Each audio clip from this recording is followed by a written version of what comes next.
En una época muy bonita se estaba creando un nuevo sector del ocio con mucha alegría y con mucho orgullo, porque era el nacer de los videojuegos, ¿no? Antes he dicho que los videojuegos estaban asociados a los niños. Estaba mal visto socialmente. Estaba mal visto que los adultos jugaran. Así es. Durante muchos años. El caso es que los juegos eran carísimos y las consolas eran carísimas. Y al principio vendían muy poco. Canadian vendía muy poquito. Mira, tengo que confesarte una cosa. Un chivatazo. Tenéis un topo por ahí. Tenemos muchos clientes. Hay que volcarse en los propios clientes. Los clientes al final se hacen amigos. Hay que pagar bien.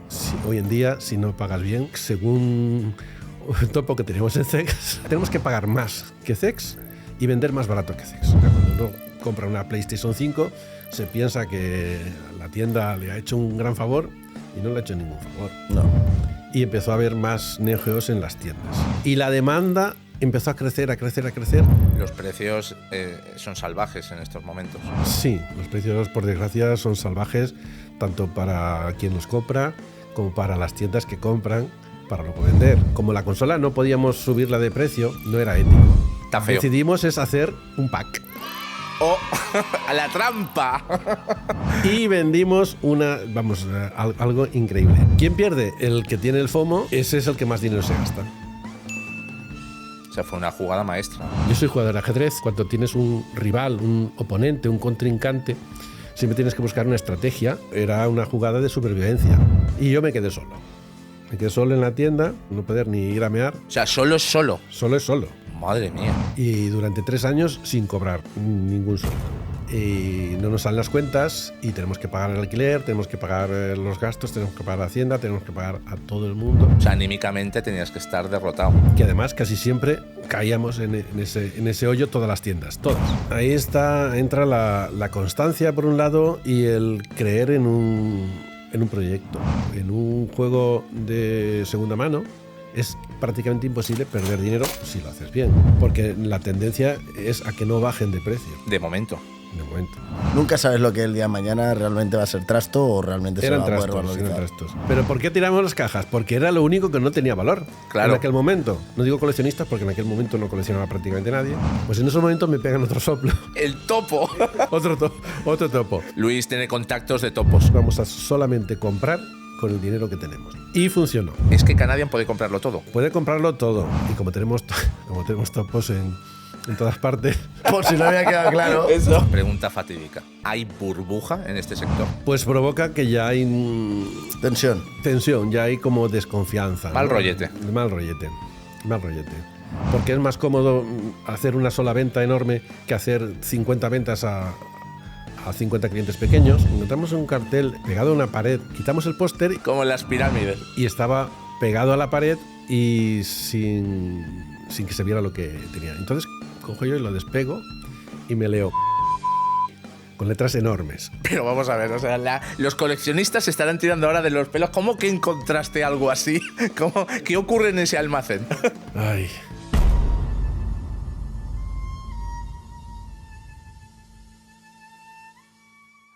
Pues empezamos de una manera muy particular.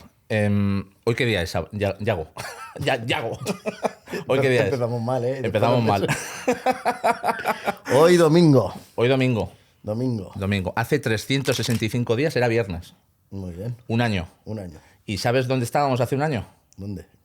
Pues entrevistando a nuestro primer invitado, a Goli, y después a Luis Rodríguez Soler. Tal cual, así es.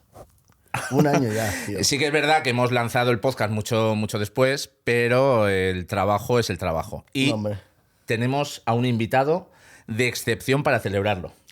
Y vamos, encantadísimo de tenerte aquí. Luis de Canadian, que es como de verdad se te conoce. Bienvenido, estás en tu casa. Muchísimas gracias. Sí, Luis de Canadian. Sí. Ahora nos comentarás así, por ejemplo, en titulares, para la gente que no tenga el placer y la suerte de conocerte, ¿quién es Luis y por qué es tan conocido en el sector del videojuego? Pues bueno, yo soy un comerciante, llamémoslo así, porque llevo 42 años en el sector del comercio y en el mundo del videojuego, bueno, porque la tienda de videojuegos Canadian Games, pues tiene 32 años y 32 años de existencia en el mundo del videojuego, pues es bastante, ¿no? 32 es casi un premio de oro, ¿no? Por así decirlo. Sí. La verdad es que a lo largo del tiempo pues han pasado muchas cosas, pero bueno, también es verdad que 10 años antes, durante 10 años, antes de abrir la tienda de videojuegos Canadian, trabajé también en el sector del videojuego en el Corte Inglés, con lo cual estamos hablando ya de 42 años. 42 años en el sector. Hablaremos de tu trayectoria a lo largo del podcast. Si nos permites, vamos a hacer un Kit Kat, vamos a hacer una pausa, nos vamos a enfrentar un poquito al público. Primero queremos dar las gracias, voy a coger aquí los datos, y queremos dar las gracias a todo el mundo que nos estáis viendo, no solamente del sector, bueno, de aquí de España, sino de todo el mundo. Tenemos audiencia de Costa Rica, de Japón, de Venezuela, de Perú, de Colombia, Estados Unidos, Argentina, Chile. Un tanto por ciento bastante elevado. Japón por creativo en Japón. Eso tuvo que ser David, ahí tienes que ver tú algo seguro. Sí, ¿no? Por el idioma complicado. Además que ha sido uno de los que más éxito ha tenido, y una parte proporcional muy fuerte de México. Muy bien. De mexicanos, muy bien. Pero el dato viene a lo siguiente. No lo hemos hecho. Hasta ahora no. Por principios dijimos, bueno, el que se quiera suscribir, que se suscriba, pero nos hemos visto obligados al ver este tanto por ciento, un 92,6% de las personas que veis íntegramente el podcast no estáis suscritos. Así que, por favor, suscríbanse. Suscribiros porque hace falta. Y darle like. Si os gusta el contenido y queréis que sigamos apoyando y creando esto, yo creo que vale la pena. Al final hay mucha gente que ve el podcast y ni siquiera, o sea, se suscribe, o sea, y aún así y lo dicen, ostras, es que no me llegan las notificaciones. No, a mí me ha pasado con alguno que a lo mejor llevo un año viendo los vídeos de X y no después te das cuenta y dices, hasta. Y lo buscas y todo más. Pero a lo mejor te das cuenta cuando lo han dicho, y nosotros no lo hemos hecho hasta ahora. Así que bueno. Esperemos que os suscribáis, mucha gente, y así nos podéis tener más accesibles. Luis, dilo tú también, por favor, que se suscriba a la gente. Suscribiros. Esta es tu cámara. Habla directamente al público. Tenéis que suscribiros porque la verdad es que yo tengo que decir que me sorprendió mucho la primera vez que os vi, que fue con la entrevista a Goli. Y desde entonces lo he recomendado. Vaya. No a nivel público, pero sí a la gente, a las amistades, a clientes, y oye, pues ¿has visto esto? Y pues no. Y les he mandado el enlace porque merece la pena. Y además antes en la comida hemos visto que nos tienes bastante bien fichados, con máximo detalle de cada una de las entrevistas. Sí, porque nos ha comentado detalles que solamente una persona que se ha visto todo el podcast conoce. Así es. Pues vamos a empezar. Vamos a ver. Imagínate que tenemos una máquina del tiempo y en un DeLorean no, porque no cabemos todos, no cabemos los tres en un DeLorean, pero retrocedemos en el tiempo y yo ahora mismo, con el comportamiento que estás teniendo, yo estoy solamente... Parece que tengas 8 años, Luis. ¿8? 8 años. Gracias. ¿Qué hace ese niño? ¿A qué se dedica?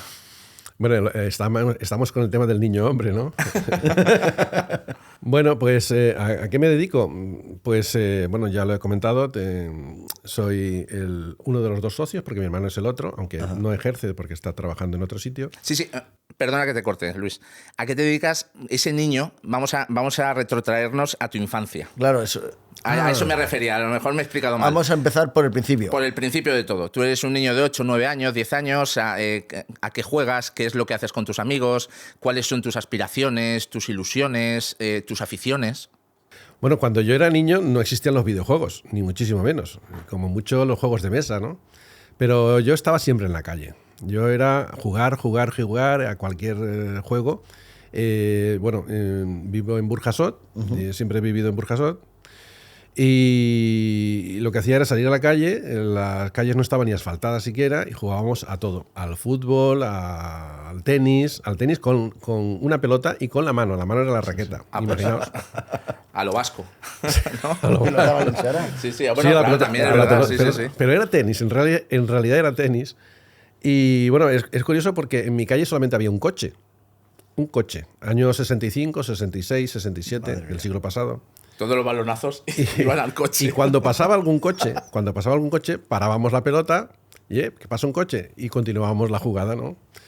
Entonces, siempre he sido un jugador de calle. Ahora ya, pues no por la edad y tampoco porque si fuera niño todavía, pues tampoco los niños juegan en la calle. No, correcto, nos hemos adaptado. Claro. ¿Eras de ciudad capital? ¿Vivías en algún pueblo? Burjasot, en Burjasot. Burjasot. Burjasot está a 4 kilómetros de Valencia, para quien no lo conozca, y bueno, pues es conocido por ser la ciudad de los silos. Los silos es el granero de Valencia durante muchísimos siglos. O sea, donde se almacenaba el trigo para que todos los valencianos tuvieran pan.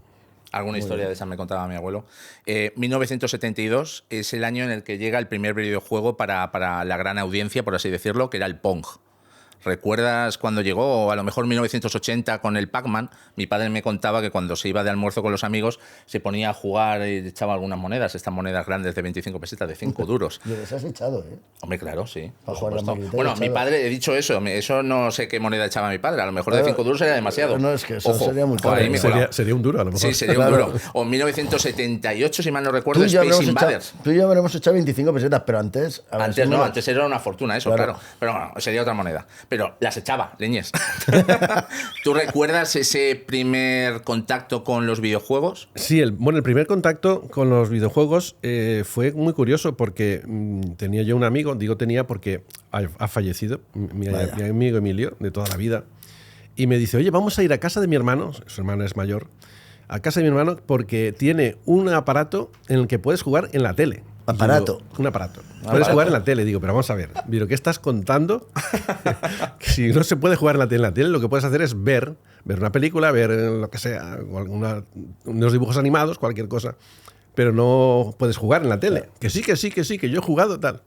Y yo, muy escéptico, fui allí con él. Voy a ir por si es verdad.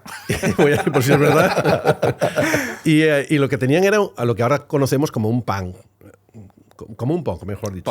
Un Pong. O sea, las 2 barritas. Exacto. Y la pelotita. 2 potenciómetros que hacen de mando y las 2 barritas que simulan un partido de tenis o de fútbol o de coches, de cualquier cosa, o de tanques y demás. Fondo negro, me imagino, y todo en blanco. Bueno, los detalles es que eran en blanco y negro. Claro, también. Sí. Eran en blanco y negro. Y la verdad es que me resultó curiosísimo, pero bueno, ahí se quedó la cosa. Luego ya pues empezaron a aparecer en los billares, empezaron a incorporar máquinas arcade. Muy bien. Y es cuando ya pues, vi los típicos Comecocos, los Space Invaders y demás. Pero eso ya me pilló con 17 o 18 años, o sea, años 77, 78. Claro. O sea, eras ya adolescente. Sí, adolescente subido. Muy bien. Y ya que estamos en esa adolescencia, ¿qué estudias? ¿Qué preparación académica tienes o qué estudios tienes? Bueno, yo empecé, aparte lógicamente del bachiller superior, pues empecé estudiando informática. No existía la carrera de informática en el Politécnico, no existía, con lo cual pues cursé 2 cursos, uno de COBOL, que es muy parecido al BASIC, más avanzado que el BASIC, y otro... El BASIC no existía entonces, Y otro de RPG2, que ese es bastante más complicado y demás. Y bueno, la informática me encantaba y eso es lo que hice. Y lo hacía por la noche, porque trabajaba en una fábrica por las mañanas y por las tardes y lo hacía por la noche. Y después de eso, pues iba a abrir el Corte Inglés. El Corte Inglés de Nuevo Centro, año 82. Iba a abrir y, bueno, pues cursé la solicitud y entré en el Corte Inglés. Entonces, en aquella época, para la gente que no lo sepa, que no viviese aquello, obviamente nosotros no, pero lo sé por mi madre, que también trabajó en el Corte Inglés, entrar en esa empresa era algo muy grande, era algo casi seguro y muy bien visto, ¿no? Sí. El Corte Inglés, desde que empezó en Valencia, creo que en el año 71, en el de Pintor Sorolla, fue una revolución. Año 71, una revolución, que todo el mundo, vamos a ir al Corte Inglés, ¿no? Y el de Nuevo Centro también, porque Nuevo Centro fue el primer centro comercial que se abrió en Valencia y, bueno, era increíble ver un montón de tiendas juntas en una galería comercial, que eso no se había visto nunca, jamás. Claro. Entonces, bueno, pues empecé, creo que fue en noviembre, si no me equivoco, el 17 de noviembre del Joder, 82. Pues sí, pero que llovía o hacía Pues sí, mucho sol. pues sí que Sí. Muy bien. no es que lloviera ese día, sino que ¿os acordáis de la pantanada de Tous? Nosotros no estábamos. No estábamos, pero vamos, yo conozco historias de mi padre. No os podéis acordar, pero sí que lo conocéis. Bueno, pues eso fue un mes antes o 2 meses antes de la inauguración del nuevo centro, o sea que es fácil acordarse por esas fechas. Y ahora, pues con el tema de la Dana, pues lo recordamos con mayor intensidad. Y bueno, pues se inició con un evento que se llamaba Feria de la Electrónica. Se solía hacer esa Feria de la Electrónica en el Corte Inglés para Navidad, para fomentar pues todo lo de electrónica, de televisión, vídeo, equipos de música y ordenadores. Ordenadores, digo, porque consolas todavía no se comercializaban, ¿vale? Claro, entonces, pero con el BASIC, por ejemplo, podías programar videojuegos en Amstrad, aparte de tener las cintas y todo eso. ¿Eso lo llegaste a hacer? Claro, claro. Bueno, yo aprendí BASIC con un ZX81 de Sinclair. Sinclair ZX81 salió en el año 82. Mítico, ¿eh? Mítico. Anteriormente salió el 80, ZX80, y luego el de Spectrum, el Sinclair ZX Spectrum. El Amstrad vino después. El Amstrad, el MSX, ya existía el Commodore VIC-20 y el Commodore 64. ¿Vale? Entonces, ahí se manejaban todos esos ordenadores personales, y IBM sacó el suyo, el Personal Computer de IBM. Y a raíz de que IBM saca el suyo, pues todas las demás compañías lo copian, lo imitan, y bueno, pues el desarrollo de los ordenadores personales pues viene un poco por ahí. Entonces yo empecé en ese año 82 en el departamento 152, que es el de microinformática. Microinformática que se convirtió en microinformática y videojuegos. Y después pues vinieron las consolas. Las consolas se comercializaban en el Corte Inglés en el departamento 125, que era juguetes. Juegos electrónicos. Juguetes estuvo después. Juegos electrónicos, donde se vendían, por ejemplo, pues computadoras de ajedrez, las Chess Master. Sí. El Chester Master. Sí. Y bueno, y también, pues, no sé, barajas de cartas, todo juegos en general, sí, de mesa. Pero por sinergia, pues eso lo metieron en el departamento 152. Y es cuando aterrizan las consolas en el departamento en el que yo estaba, en el que empecé como vendedor y bueno, fui ascendiendo subjefe y luego jefe de departamento. ¿Recuerdas la primera consola con la que tienes contacto? La primera consola fue la Master System. La Master System. La Master System 2. La Master System 2, sí. La 2. Esa es la consola de mi infancia. Yo tenía la Master años System 1 se comercializó antes en el departamento 125. Entonces, Master System 2 y Sega Mega Drive, las dos de Sega. Y fue impactante porque estábamos acostumbrados a los juegos de Spectrum o de Amstrad o de MSX, que son de 8 bits, y bueno, pues los típicos sprites, muy pixelados. Claro. Y cuando llega la Mega Drive, son 16 bits, y la diferencia era tremenda, claro, porque se asemejaba muchísimo ya a las recreativas. Al arcade que teníamos en las salas recreativas. Claro, se asemejaba muchísimo. Y entonces tuvo un impacto enorme en la venta, en el crecimiento del departamento, esa consola. No había salido todavía la Super Nintendo. ¿Y ni te imaginabas que tu vida iba a ir tan ligada a los videojuegos? ¿O sí empezabas a decir aquí puede haber...? No, yo me imaginaba que mi vida laboral iba a estar ligada a los ordenadores. Pero el tema de los videojuegos pues se metió y llegó a un punto en que me atraía más el tema de la comercialización de los videojuegos, bueno, también de jugar. Llevo muchos años sin jugar prácticamente, pero en aquel momento sí que jugaba muchísimo. Muy bien. ¿Recuerdas tu juego preferido? Mi juego preferido, pues muchos. De Spectrum muchísimos. el Sabrebulk, Nailor, el Fernando Martín, el Emilio Bueno. Butragueño, Bueno, el Ouran. El Ouran, claro. Era increíble. Con la rubia al lado. Con la rubia. Uno soñando con tener un Ferrari. Que se le moviera el pelo, que se le moviera el pelo a la rubia, aquella era increíble. Decía, ¡ay, qué bien que se le mueve el pelo! Si es que se le mueve el pelo, no es un Playmobil. Eran dos sprays que iban cambiando. Sí. Sí, la verdad es que... Yo recuerdo, yo tengo la versión de Amstrad y tiene 2 cintas de cassette. La primera es para cargar el juego. La segunda es la banda sonora. Te la ponías con los Wallman y no tenía nada que ver. O sea, escuchabas la banda sonora de seguido. Y juega, pues... y ya está. Pero era guay. Que es algo que han copiado de alguna manera los del GTA, los de Grand Theft Auto. Claro. El Grand Theft Auto, que vas también conduciendo. Cuando robas un coche, vas conduciendo, pero tienes una banda sonora detrás que es increíble, ¿no? Sí. Y nada, pues aquella época yo la recuerdo muy vivamente y con mucha alegría y con mucho orgullo, porque era el nacer de los videojuegos, ¿no? Me acuerdo que los videojuegos eran todos en cajas grandes, tanto de Spectrum como de Amstrad como de PC, que empezaron también. Cajas grandes. Las que son muy buscadas hoy en día. Hoy en día son muy buscadas. Sí, claro, ¿no? Pero, o sea, eso es muy buscado. El Loom, por ejemplo, busca un Monkey Island 2, perfecto estado, ya verás tú lo que te piden. Sí, Monkey Island está caro. Wow, Monkey Island, algo desbloqueado. Desbloqueado recuerdo. En edición, por favor, otra vez, bloqueo. Recuerdo desbloqueado. Yo qué sé. Sí. Uf, qué juegos. Y bueno, pues una época muy bonita porque se estaba creando un nuevo sector del ocio, ¿no? Los videojuegos. En general la gente decía, bueno, pero si esto es de chiquillos, esto es para niños, porque jugar se asocia a niños y cuando realmente... Pues hoy en día es un sector, vamos, que mueve millones. Mueve más que el cine. Más que el cine. Entonces...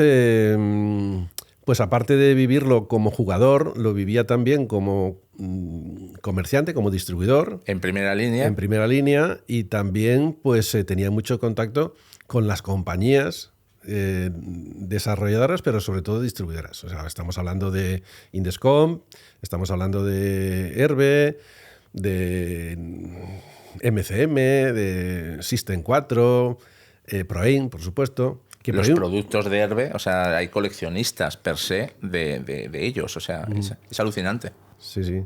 Que Proaim, por cierto, fue la que trajo Sega a España, no Herbe, ¿eh? Proaim fue la que trajo Sega a España y después Herbe, ¿no? Sí. Y tú estás ahí en ese departamento del Corte Inglés y ¿qué sucede? ¿Cuál es el siguiente paso? El siguiente paso dentro de tu vida laboral. De mi vida laboral. Bueno, pues en el año 92 se produce una inauguración en el Corte Inglés, bueno, en Madrid, en Hipercor en concreto, es el Hipercor de Méndez Álvaro. El Hipercor de Méndez Álvaro, que ahora está desapareciendo, por desgracia, porque van a derribar el edificio y hacer 2 torres. El tiempo pasa, las cosas cambian. Y bueno, pues me eligieron, me seleccionaron para hacer la inauguración de Méndez Álvaro. O sea, digamos que eras como un directivo de zona o algo así. Bueno, yo era jefe de departamento. El jefe de departamento, vale. Jefe de departamento. Y bueno, pues allí que me voy, primero solo y luego con la familia. O sea, te vas a vivir allí. A vivir allí. Vale. Bien pagado. Los traslados se pagan muy bien en el Corte Inglés. Y bueno, pues en ese intervalo, como yo veía que no existían tiendas de videojuegos, sí. No existían, no había ninguna, no digo ya en Valencia, sino en ningún sitio. No se veía en la prensa, ni se veía en las revistas del sector, ni nada. Pues digo, oye, ¿por qué no montamos una tienda de videojuegos? Y hablé con mi hermano. Mi hermano tiene 9 años y medio, casi 10 años menos que yo, y trabajaba también en el Corte Inglés y luego pues en otra empresa. Pero digo, montamos una tienda de videojuegos. Ojo, que viene la idea, ¿eh? Porque claro, yo no podía estar, pero sí que podía estar él, ¿vale? La idea era, yo seguía trabajando en el Corte Inglés, en Hipercor en este caso, Y mi hermano gestionar la tienda con mi ayuda online. Online difícil, entonces. Online, pero online no, a través de fax. O sea, nos comunicábamos a través de fax, donde nos mandábamos las ventas que se realizaban, los pedidos que se hacían y demás. Yo tenía el fax en mi casa, allí en Madrid. Sí. Y nos pasábamos toda la información porque los ordenadores tampoco estaban en aquella época en condiciones de las condiciones actuales, ¿no? De Gmail, de Hotmail y todo esto. De todo, sí. Entonces, pues hablamos con Antonio Pascual. Antonio Pascual Picarín, Sí. que era el director, el presidente, el dueño de Canadian, de la cadena de la franquicia de Canadian, y llegamos a un acuerdo. Entonces, a él le atraía mucho la idea porque sabía que yo tenía cierto valor comercialmente hablando y creyó en mí. Y entonces montamos una empresa en la que él tendría el 34% y mi hermano y yo el 33% cada uno. O sea, erais 3 socios. 3 socios, una SL, se monta la empresa, se elige el local, que es el actual, en Gran Vía Fernando el Católico número 2, y se abre la tienda. Mientras tanto, yo estaba en Madrid. No pude ni siquiera ir a la inauguración. ¿No siquiera. estuviste en la propia inauguración de Canadian? No estuve en la inauguración de Canadian. Bueno. O sea, a través de fotografías y demás. Y de fax. de fax y de llamadas telefónicas. Bueno. Pero bueno, fue un éxito. Aunque realmente no nos conocía nadie. Ni nadie estaba acostumbrado a comprar nada más que en el Corte Inglés. En aquel momento existía Continente, que hoy en día es Carrefour. Eran las dos empresas que habían potenciado el mundo de los videojuegos. Hasta lo que se conocía entonces. Y no había tiendas. Alguna tienda de electrodomésticos podía tener algo, pero nada más. Así que, bueno, pues se inauguró la tienda y al principio vendíamos muy poco. Canadian vendía muy poquito hasta que llegó Navidad. O sea, se abrió en agosto. En agosto del 92, recién acabadas las Olimpiadas, las de Barcelona, claro. Y llegó Navidad. Y en la Navidad ya sí que se empezó a vender bastante, porque bueno, el consumo crece muchísimo en esas fechas. Y bueno, empezó a venderse y empezó a fluir la posibilidad de poder comprar con el dinero que vas generando, sí, pues te permite seguir trabajando. Si no, es imposible, ¿no? Los gastos que tienen las tiendas son enormes. Canadian era una franquicia. ¿Cuántas tiendas habían en España montadas de Canadian? ¿O cuántas llegaron a ver en activo? Bueno, pues 27. 27. Pero, ¿qué vendían las tiendas de Canadian? Videojuegos, muy poquitos. Juegos de mesa, muy poquitos. Ah, juegos de mesa también vendía Canadian. Muy poquito. Realmente no tenían éxito en Canadian, porque la gente asoció Canadian rápidamente, gracias a la publicidad que se hizo en las revistas del sector, a los videojuegos. Sí. Y algo de Subbuteo. Subbuteo, que es un juego de fútbol. El de fútbol, eso tuve yo. Eso que era, lo que le pegabas el así. Que ibas jugando así. ¡Ostras! Otro recuerdo desbloqueado. Sí, otro. Está el Subbuteo y luego el Pro Action Football. Después creo que es el Pro Action Football. Solo el Subbuteo y después es verdad que le pulsabas así y luego le pulsabas. Vale. Pero sobre todo, gran parte del negocio era orientado hacia los videojuegos. Sí, el 95%. El 95%. Cuando abres... Videojuegos de PC y videojuegos de consola y consolas. No vendíamos ordenadores, pero sí. Bueno, pero mientras tanto, la franquicia Canadian decide, en el año finales del 92, decide montar una gran tienda que se llamó New Canadian Store en Barcelona, situada en un local fantástico en Rambla de Cataluña número 2, que es prácticamente esquina con la Plaza de Cataluña. O sea, el centro neurálgico del comercio. O sea, muy bien ubicado. Muy bien ubicado. Y Antonio Pascual Picarín y su esposa, Aide Canut, pues dicen, bueno, ¿y por qué no contratamos a Luis? Y entonces pues se desplazó Antonio a Madrid, tuvimos una charla en un restaurante Y llegamos a un acuerdo. Llegamos a un acuerdo para que yo dirigiera esa tienda que era en realidad un megastore. O sea, en Barcelona había abierto poco antes Virgin Megastore. Virgin es la que conocéis todos de videojuegos y, bueno, enorme empresa. Pero se dedicó a los megastore, algo parecido a lo que hoy en día es los Fnac. Sí. Ese tipo de tienda. Y entonces pues decidieron montar algo similar, pero con el conocimiento del sector que tenían. ¿Por qué tenían conocimiento del sector? Porque pertenecía a Software Center. O sea, Software Center era en realidad la empresa que estaba detrás de la franquicia Canadia. Vale. Software Digamos Center, que era como una marca paraguas. Software Center, que era, pues era el distribuidor para Cataluña, Baleares y Valencia de todos los productos de Sega. Distribuidor exclusivo. Entonces, que por cierto también vendían a los Corte Inglés de la zona. ¿Vale? O sea, yo conocía a Software Center, por un lado. Por el Corte Inglés. Por el Corte Inglés, pero no sabía que que Canadian y Software Center pero eran prácticamente lo mismo. Pero bueno, me surgió la idea y digo, bueno, pues en vez de estar en Madrid, pues podemos estar en Barcelona, porque el Mediterráneo a mí me tira bastante. Normal. Y aunque Madrid me encanta como ciudad y voy muchísimas veces a Madrid de turismo, pues para vivir prefiero una zona mediterránea. Así que lo comenté con mi esposa y decidí aceptar el ofrecimiento, que además era un ofrecimiento bastante interesante económicamente hablando. Jugoso. Y durante bastantes meses pues estuve en un despachito muchísimo más pequeño que este, como de 6 metros cuadrados, para que os hagáis una idea. Ostras, con era más un pequeño, teléfono, con un teléfono y sin ningún ordenador. ¿Con fax?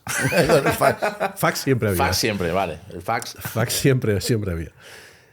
Y me dediqué a diseñar, no yo solo, lógicamente, pero sí a decir, bueno, pues necesitamos estos proveedores, y a contactar con todos los proveedores. Contactar con todos los proveedores significa pues con todas las editoriales, porque tendríamos una sección de librería, con todas las empresas de regalos, con todas las empresas que tenían productos licenciados de Disney, y por supuesto con todas las empresas del sector del videojuego y de los ordenadores. Entonces esa tienda se estructuró en 3 plantas, con escalera mecánica, para que os hagáis una idea, que era algo... No sé. Era algo muy novedoso, en aquella época no se solía ver y todo eso, ¿no? Y sí, 1.200 metros cuadrados, que no está nada mal. No está nada mal. Es más grande que esto. Entonces la planta de arriba era informática y videojuegos, la planta baja, que es la del acceso a la calle, pues tenía un poco de todo, sobre todo pues había una cafetería croissantería, como un gran centro comercial. ¿Y qué ocurre en ese momento? Cuando tú estás allí dirigiéndolo, me imagino, ¿qué es lo que pasa? ¿Qué es lo que pasa? Pues que en el año 94 tenemos ciertas desavenencias entre la dirección y yo, ¿vale? Entonces se dio una circunstancia extraña, y es que un videojuego, el Eternal Champion. ¡Ojo! El Eternal Champion. Ahí me has dado, ¿eh? Ahí me has dado. Pues Sega apostó muchísimo por ese videojuego, muchísimo, porque quería competir con Street Fighter. Sí. Vale. Yo me elegía siempre a Xavier, me acuerdo perfectamente. Me encantaba ese juego, ¿eh? Entonces, claro, en Valencia tenemos una SL, tenemos una empresa donde estaba participada con el 34% por Antonio Pascual Picarín, que era Software Center, que además era distribuidor de Sega. Y dice, vosotros, no recuerdo la cifra exacta, necesitáis 300 unidades, porque las vais a vender, tal. Yo pensaba que 300 era mucho, pero al final pues accedimos a eso. ¿Qué ocurrió? Pues que el juego fracasó. Sí. El juego, a lo mejor vendimos 50 o 100 unidades y nos sobraban pues 200 o más. Y eso, pues había que pagarlo, pagábamos a 60 días. y había que pagarlo y no se habían vendido. Y claro, era una cantidad enorme. El juego creo que costaba 10.000 pesetas. Sí, era la media de 8.990 a lo mejor, pesetas, Sí, ¿no? Por ahí, 10.000 sí, pesetas era 10.000 la pelas, sí. Entonces, eso para una empresa pequeña pues es complicado porque te quedas sin dinero, te quedas sin Cash cash. flow. Sí, exacto. Y no puedes comprar otras cosas, o no puedes pagar el alquiler, o no puedes pagar los sueldos y demás. Vamos, que corrías el riesgo de comerte el Eternal Champions. Exacto. Entonces ahí pues hubo no una discusión, sino un intercambio de pareceres. No llegó a ser discusión. Pero yo digo, pues tenemos que devolver los juegos. Y la dirección de Software Center dice, pues no hay que devolver los juegos. Y a ver qué hacemos. Pues sáldalos. Perdiendo yo la pasta. Claro, pero luego habría que haberlos vendido. O sea, Claro. Cuando tú pones un juego a mitad de precio, no necesariamente vas a venderlo. Puede que no. No, eso lo hemos visto muchísimo hoy en día, cuando los juegos salen a 80 euros y al cabo de una semana o de un mes los ponen a 30 y aún así tampoco se venden. Claro, porque además si el juego no ha triunfado demasiado y ahora lo pones mucho más barato, refuerza ese fracaso del juego también. Claro. Eso sucede mucho ahora. Antes no lo veíamos, pero ahora lo vemos rápidamente. Decimos, uy, este juego, cuidado, porque ahora hay datos casi de inmediato de las ventas en Internet. Como el cine, antes tardaba una peli en salir 6-7 meses en DVD o en formato digital, y ahora a lo mejor a los 15 días, un mes, como no haya tenido éxito, ya te la están sacando en la plataforma. Sí. Bueno, pues tanto mi hermano como yo nos cerramos en banda y ahí ya hubo un conflicto de intereses. Hacer puñetas el socio, seguro. Sin embargo, Sega sí que nos hizo caso. O sea, Paco Pastor, el presidente de Sega España, pues se dio cuenta de que el problema no estaba en Canadian, el problema estaba en toda la distribución, sobre todo en el Corte Inglés, que era el número 1 de cliente de Sega en España. O sea, si no se vendía el Eternal Champion era porque no se vendía en ningún sitio. Y entonces Sega decide bajar el precio. ¿Vale? Con lo cual se soluciona, pero nosotros ya habíamos podido devolver esa cantidad. O sea, solventas ese bachecillo, esa discrepancia con él, y ¿eso qué provoca? Pues provoca que ya hay tensión, ya hay como desconfianza. Mal rollete. Mal rollete. No mal del todo, pero sí que... Tensión. Yo, Tú estás con la tensión. En ese momento, pues a mí así, me entran ganas de volver a Valencia. Digo, bueno, voy a volver a Valencia y voy a dedicarme a la tienda de videojuegos en la que yo he creído, en la que he apostado y la que Muy bien. he creado, aunque no estaba presente en la creación, ¿no? Ahí la semilla de Canadian. Que era mi hermano el que lo controló todo al principio. Muy bien. Y entonces llegó a un acuerdo económico con Software Center, llegó a un acuerdo económico y deciden venderme. El acuerdo económico consistía en una indemnización elevada y las acciones de Software Center. Es decir, que yo me quedo con todas las acciones de Software Center, de la empresa. La empresa es Nessen Games SL. Sí. Y entonces al final pues le cedo el 50% a mi hermano y otro 50% a mí. Y desde entonces tenemos cada uno el 50% de la sociedad. Y se quedó Canadian con los dos hermanos, punto. Se quedó Canadian con los dos hermanos y en ese momento la franquicia Canadian quiebra y cierra. Estamos hablando del año 94, 95. ¿Y por qué quiebra? Hay una crisis de narices, ¿no? Hay una crisis enorme en el medio del videojuego en el año 95. Y es que ya habían salido en Japón, porque ahora mismo las consolas salen prácticamente el mismo día o con una semana de diferencia en todos los países. En Estados Unidos por un lado, Europa por otro y Japón por otro. Pero en aquel momento a veces tardaban un año en salir en Europa y en Estados Unidos. Sí, así es. O 6 meses. Pasó con la Saturn y pasó con la Play 1. Entonces las consolas ya habían salido, la Play 1 y la Saturn en Japón, y en Europa estábamos esperando a que salieran. ¿Vale? Entonces nosotros hacíamos alguna importación de Saturn, porque éramos muy, muy segueros. Sí, Canadian siempre ha tirado más por Sega, ¿no? Que por Nintendo. Sí, ahora ya no, pero durante los primeros años sí, que me es lógico. Date cuenta, tú no sé si lo recuerdas, lo viviste, cuando estabas en los recreos de cuando éramos nanos. Sí, era hasta los de Nintendo y los de Sega. Los de Nintendo y los Yo de era Sega. los de Sega. Yo también. O los azules o los rojos. Parecía aquello Sí, política. sí, Y no sí. llegabas a las manos, pero de milagro. Sí, pero, sí, sí. pero habían discusiones, ¿eh? De, ¿cómo que es posible? Sonic es mejor, Mario, no sé qué. ¡Ah! Claro, claro. El Fatal Fury se ve mejor en la Mega Drive. Sí, bueno, sí, sí, el Aladdin de Super Nintendo. Yo no te digo yo en las comparaciones. Dragon Ball, Final Y Bolt. empezás a hablar de los colores, porque la Super Nintendo tiene más colores. Sí. La paleta de colores y demás. Bueno, pues... Era una época bonita porque eran los VHS promocionales de las revistas de hobby consolas, de superjuegos, los coleccionabas. Yo me acuerdo de recibir Canal Pirata Sega y ponértelo en el VHS, pero una y otra vez, eran 5 minutos. Hace poco me los vi en YouTube, eran 5, 6 minutos o 8 minutos, y yo, pero si esto me lo he visto yo, me lo quemé.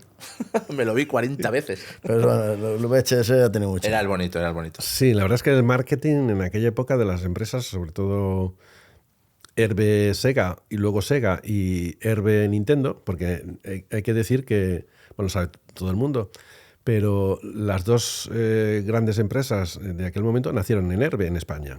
Claro. O sea, primero Herbe decide apostar por Sega y cuando Sega decide montar en España su sucursal, su filial independiente, pues entonces hay una escisión ahí muy importante entre... En Herbe. Por un lado, Andrew Bainey se queda con Herbe y Paco Pastor se queda con Sega. Vale. Y hay un cisma enorme y en el que, bueno, pues yo no estoy nada más que del lado de Sega, porque por Software Center, ¿no? Por la distribuidora. Pero bueno, pero me entero de todo el tema. Importaciones paralelas, ¿no? Nos has comentado para poder conseguir sistemas y videojuegos que venían de Japón, que llegaban más tarde a Europa, América y todo esto, Sí, ¿no? pero muy poco, de muy poca cuantía. A lo mejor 2 o 3 consolas tampoco se podían importar porque realmente eran muy caras. Claro. Eran muy caras. Recuerdo que la primera Saturn que vendimos en Canadian, japonesa por supuesto, pues fue para a quien nosotros llamábamos el niño. Luis, un chico de Benimamet, que es pariente de Calatrava, del Santiago Calatrava. Ostras, descendiente de linaje. Bueno. O sea, a un pueblo, en un pueblo, para que la gente no conozca, es un pueblo que está muy cercano a Sí, Valencia. en realidad es Valencia. Es Bueno, un sí, barrio es de como Valencia, un barrio, ¿no? Sí. Pero está separado, es una pedanía. Pedanía. Bueno, pues este chiquillo, que en aquel momento era un chiquillo, tendría 15 años, y que quiero la Saturn, que quiero la Saturn, que quiero la Saturn. Y al final pues le conseguimos la primera Saturn de España desde Japón. Y hoy en día de vez en cuando viene a la tienda y lo recordamos. Y bueno, es curioso, ¿no? Es curioso que un chiquillo de 15 años quiera ser el que primero tenga esa consola. Y bueno, pues anécdotas de ese tipo, pues muchas, la verdad es que a lo largo de...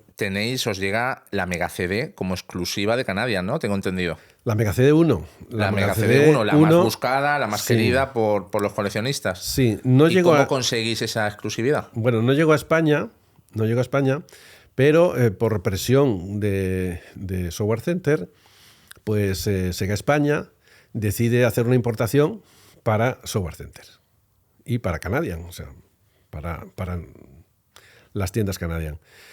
Y entonces las Sega España las adquiere a través de Sega Inglaterra, Reino Unido, y llegan esas consolas que no llegaron ni siquiera al Corte Inglés ni a ningún otro distribuidor, nada más que a los centros Canadian, los Canadian Center. Eso es un pin importante. Eso es un pin importante, sí. Que bueno, que también se puede hablar de Neo Geo. Ojo, con Neo Geo tenemos que Estoy hablar. esperando todo el rato Neo Geo. Tú estás con Neo Geo así, ¿no? ¿Qué es Neo Geo? Para la gente que no... Bueno, Neo Geo es una consola de SNK, una empresa japonesa, que también tenía recreativas arcade, y además de muy buena calidad. La saga King of Fighter, la saga Fatal Fury, la saga Samurai Shodown, etcétera. Sidekicks, Super Sidekick, todo esto. Sí, sí, sí. Que en recreativas pues tenían muchísimo éxito. Y entonces Neo Geo era una consola que pretendía, y lo consiguió, que pudieras jugar en tu casa al mismo juego, exactamente el mismo juego que jugabas en la recreativa. Tal cual, fiel 100%. Fiel 100%, porque eran los Pero mismos. se vendía mucho porque un juego de la Neo Geo... 3 veces más caro. No, 3 veces, vamos, costaba 22.000, 23.000 pesetas, tengo entendido. 30.000 pesetas. O 30.000 pesetas, y después eso te costaba una Mega Drive con 2 mandos y... Sí, y 32.000 dos pesetas otros me costó juegos. la mía.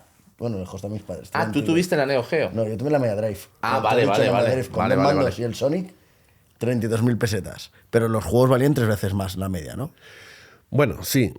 A ver, el primer distribuidor que tuvo Neo Geo en España era LASP, una empresa de Zaragoza.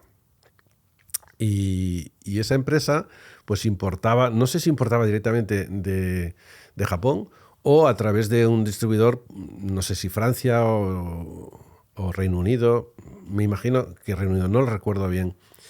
El caso es que los juegos eran carísimos y las consolas eran carísimas. Yo recuerdo que el Art of Fighting fue uno de los juegos más caros, que hoy en día está barato. El Art of Fighting está una media de 100 euros. Puede estar un poquito más barato si está muy tocado o un poco más caro si está perfecto. Sí, el estado lo es todo. Pues costaba 92.000 pesetas. 92.000 pesetas, ojo. Ojo, ¿Vale? ojo, eso es una barbaridad. Tres de Mega dinero. Drive. Tres Mega Drive. Sí, Es sí. una barbaridad. Claro, se vendía uno o se vendían dos. Luego bajó bastante porque no recuerdo si fue que bajó el yen. Creo que el yen pegó un bajón enorme y entonces costaban más baratos. Costaban más baratos traer los juegos y bajaron bastante de precio. Pero sobre todo cuando cambió la empresa de LASP, que era la distribuidora, por alguna circunstancia, SNK decidió que pasara a otra empresa que era Syscom, que era una empresa de Barcelona. Y con Syscom empezaron a bajar los precios de Neo Geo y empezó a haber más Neo Geos en las tiendas. Más Neo Geos y más juegos. Pero era, y sigue siendo, pero era en ese momento el Rolls Royce de las consolas, porque era la única que reproducía fielmente lo que se podía jugar en las recreativas. Sí, a día de hoy es el sumum del coleccionismo de videojuegos. Entonces, Corte Inglés no lo tenía al principio, Canadian sí que lo tenía. Y muy pocas tiendas podían tener Neo Geo, porque además es que el margen comercial de las consolas era muy pequeño y de los videojuegos era muy pequeño. Estamos hablando de menos de un 20%, con lo cual el margen es muy, muy reducido. Pero el tema del margen llegó a peor, empeoró mucho, cuando llega Herbe, en este caso, y decide bajar el margen de las consolas Super Nintendo, que empieza a distribuir en mayo, creo que en mayo del 92. Y dice, bueno, pues el margen de la consola, en vez del 20%, va a ser del 8%. Uf. No recuerdo si es del 8 o del 12%. Vale. Pero claro, Una diferencia. A la mitad. había que vender muchos juegos para poder compensar el poco doble. margen que te daba en ese momento las consolas. Y eso lo que hizo fue que Sega hiciera lo mismo. Dice, voy a bajar el precio de la consola de las 39.999 pesetas, lo voy a bajar a 29.999 y yo sacrifico un poco de margen, Sega, y las tiendas sacrifican otro poco de margen porque se lo vendo más caro. Punto por cubo. Por culo. Pero bueno, ahora mismo está mucho peor, porque ahora mismo estamos hablando de que las consolas, el margen actual mucho es del menos. 4%. O sea, cuando uno compra una PlayStation 5, se piensa que la tienda le ha hecho un gran favor y no le ha hecho ningún favor. No. Porque Con los accesorios aún sí que algo más. con los accesorios hay más margen, con los juegos hay más margen. Pero Correcto, pero la consola nada. Claro, la consola no. Así es. Yo me gustaría volver un poquito a ese momento en el cual decides emprender, llamémoslo así, ¿vale? Cuando queréis, en este caso, hablas con tu hermano. ¿Qué es lo que te hace, o sea, qué es lo que, cómo te llega a ti esa ese espíritu emprendedor? O sea, ¿qué te inquietaba? O sea, ¿fue simplemente la idea de tener, decir, no hay tiendas de videojuegos Sí. y era ese el momento? ¿O realmente ese espíritu empresarial que no sabes que tenías hasta ese momento? ¿Cómo fue? Bueno, la inquietud viene cuando en el año 91 el Corte Inglés, en las Navidades del 91, el Corte Inglés vende el doble de lo que había vendido el año anterior. Aproximadamente Ahí el es doble. donde ves una oportunidad. Y entonces yo digo, bueno, ¿cómo puede ser que no haya ninguna tienda de videojuegos? Y es cuando empiezo a madurar el tema y decir, bueno, ¿y por qué no abrimos una tienda especializada en videojuegos? Y Pero fue eso, fue a raíz de una... Tú ves una necesidad, ves una oportunidad, ¿de acuerdo? Y es donde aprovechas eso, ¿no? O sea, es básicamente por sí, eso. era probar, porque bueno, yo tenía el trabajo en el Corte Inglés, Claro. y tampoco, si fracasaba, pues tampoco era... Hombre, no olvidemos que cuando tú abres Canadian, la Super Nintendo no ha salido aún. No, La Mega Drive lleva No, poco. no, la Master no. System está fuerte, ¿no? No, un momento. La Super Nintendo salió unos meses antes. Antes Unos de meses Canadian. antes, O sea, sí. pero aquí en España. Sí. Vale. O sea, que acababa de salir el nacimiento de la Super Claro, Nintendo. El caldo de cultivo tenía que ser eso en Navidades. Claro, y es lo en que él épocas... dice, de un año a otro, doble de ventas. Y eso Claro. fue la Mega Drive y la Super Nintendo. Claro. Entonces, si eso yo lo pensaba cuando Sega estaba fuerte, en el momento que empieza Nintendo fuerte, pues digo, oye, esto va a ir a más, y es una oportunidad. Que eso es lo que al final, más de una vez hoy en día, la gente dice, no, es que como ya Amazon ya lo vende todo, ya para qué voy a querer vender. O sea, y no, pues antes el Amazon era el Corte Inglés y hoy en día, pues a lo mejor hay oportunidades. Lo que pasa es que hay que saber verlas y aprovecharlas. Lo que pasa y es no que valen todas. Ahora hoy en día es hablaremos. más complicado. a lo Sí, mejor. mucho más. Yo creo que mucho más. Porque Está hablando de videojuegos, el formato físico va a tender a morir. Después hablaremos de ello en profundidad. Y claro, pues No, las pero tiendas ya de no Canadian. ya no hablo de videoconsolas ni videojuegos. Ah, hablo vale, tú hablas términos generales. en general. Oportunidades, Bueno. hablamos de oportunidades. Que a veces que hay que tener, con perdón de la expresión, cojones y echarle, o sea, y decir, hombre, el Corte Inglés, bueno, pues él lo vio. O sea, Sí. el Corte Inglés y no hay nadie más que se atreva y él cogió y dijo, pues ahora es el momento. O sea, y a raíz de ahí, bueno, muchísimas. ¿Cómo muchísimas vives más. ese momento cuando tú ya estás en tienda o cuando está con tu hermano, tú estás a distancia? El trasiego de los niños, de los padres, comprando las primeras consolas, esas novedades que a ti te gustaban los videojuegos, por lo tanto tendrías que estar fascinado, ¿no? En ese momento. Claro. Bueno, antes he dicho que los videojuegos estaban asociados a los niños. Estaban en las jugueterías o en la estaban- sección de juguetería. Claro. Entonces estaba mal visto. Socialmente estaba mal visto que los adultos jugaran. Así es. Durante muchos años, no, incluso aún todavía hoy en día colea, Hasta cierto. todavía hoy colea el asunto, pero estaba mal visto. Y recuerdo que un cliente, un buen amigo, que se hizo amigo, los clientes al final se hacen amigos. Muy bien. Y venía mucho, un hombre soltero, Para su sobrino. si lo conoces porque ya lo he contado alguna vez. Creo que sí. Bueno, pues Pepe, no voy a decir el apellido porque no, Pepe, Ay, Pepe. compraba muchos juegos, ay, ¿por qué tal? Para mi sobrino, porque tal y cual. Y mi hermano le aconsejaba, pues mira este, porque lo he jugado de Mega Drive, casi todo, luego Super Nintendo.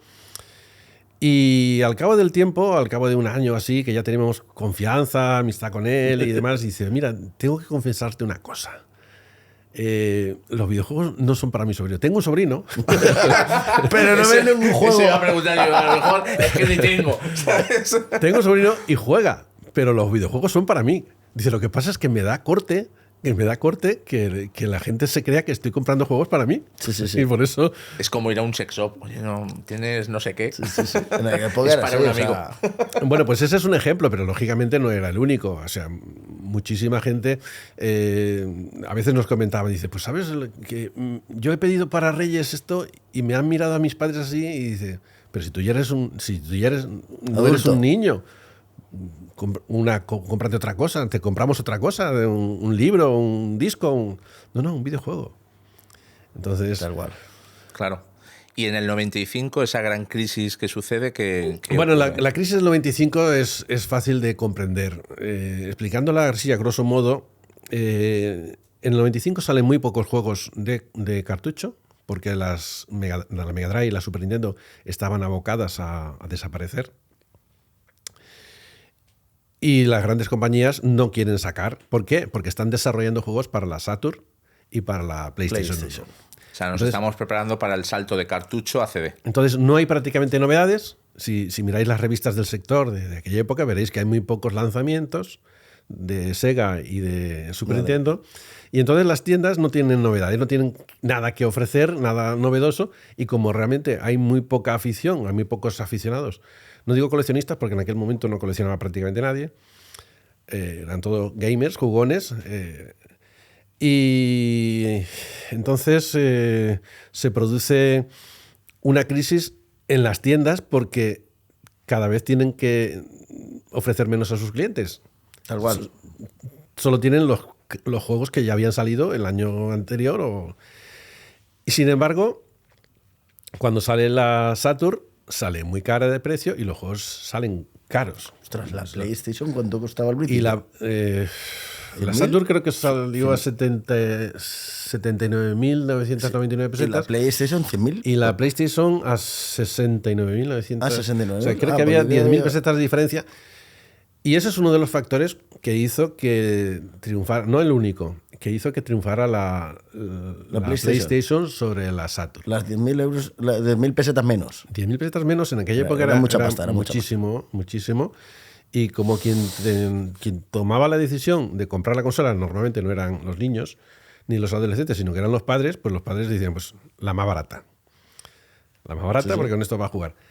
Pero también otro de los factores era que el catálogo de PlayStation 1 era enorme y las perspectivas que había, lo que aparecía en las revistas del sector, pues va a salir este juego, va a salir otro, va a salir otro. Y la gente estaba ávida de las novedades y las revistas del sector en aquella época se vendían muchísimo. La facilidad de pirateo de la PlayStation también tuvo eso vino algo después. Que ver. Claro, eso vino mucho después. Eso vino después, sí. Bien. La facilidad de pirateo, eso ya estamos hablando del 96, 97. Muy bien. Y bueno, pues ahí mucha gente dice, bueno, me compro la PlayStation y me tuestan los juegos, ¿no? Correcto. Y hubo determinadas personas que se lucraron muchísimo con el pirateo. Con el pirateo. En Valencia había dos, uno en Campanar, no voy a decir los nombres. Bien, no. Uno en Campanar y otro en la calle del Barco. Ha prescrito todo, no obstante. Y otro en la calle del Barco, que bueno, tenían colas. Para meter el chip y toda la pesca, ¿no? Piratearlas y vender juegos. Sí. Las dos cosas. Lo que hacían era... ¿Tú qué juego quieres? Este. Espérate, 10 minutos. Llévatelo. Y les cobraban 1.000 o 2.000 pesetas, que era una cantidad elevadísima.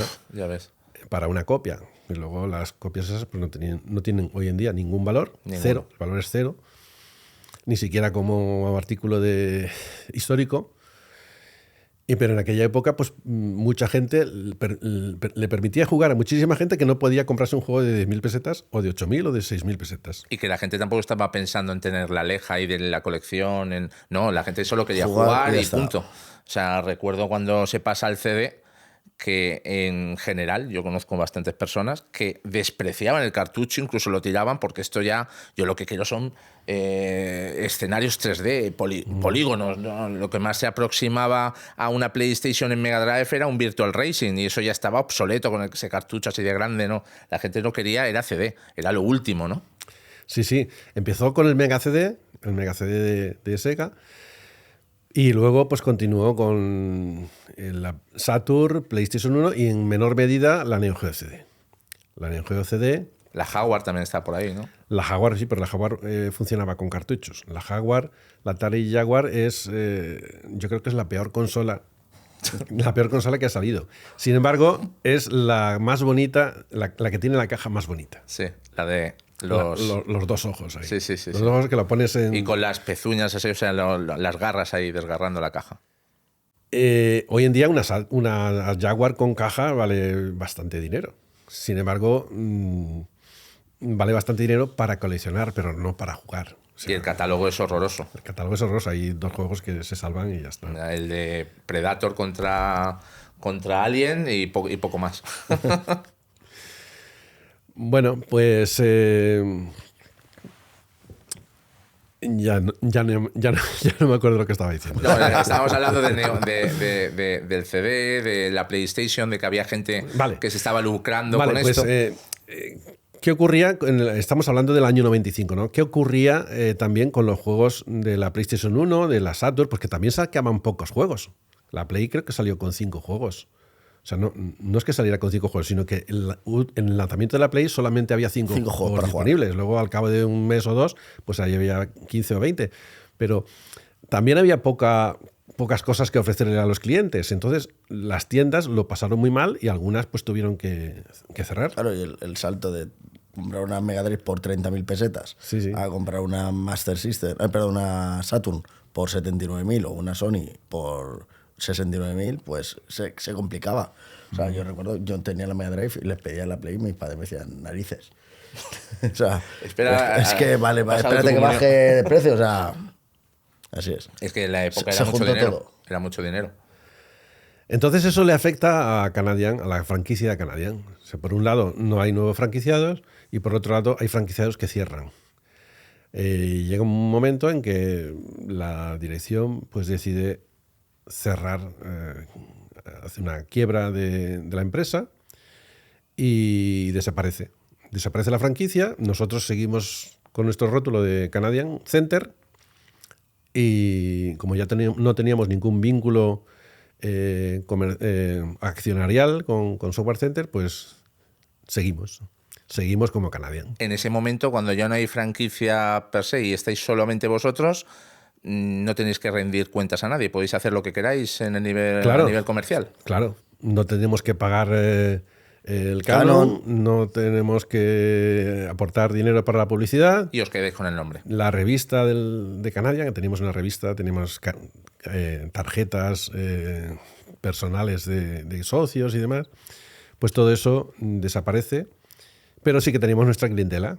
Y al tener nuestra clientela, pues seguimos y nos anunciábamos en hobby consolas y en superjuegos con un recuadrito muy pequeño, bueno, Canadian, tu tienda de videojuegos, y gracias a eso, pues algunas ventas se hacían por correo. Digo por correo porque no existía el online, ni muchísimo menos, en aquella época.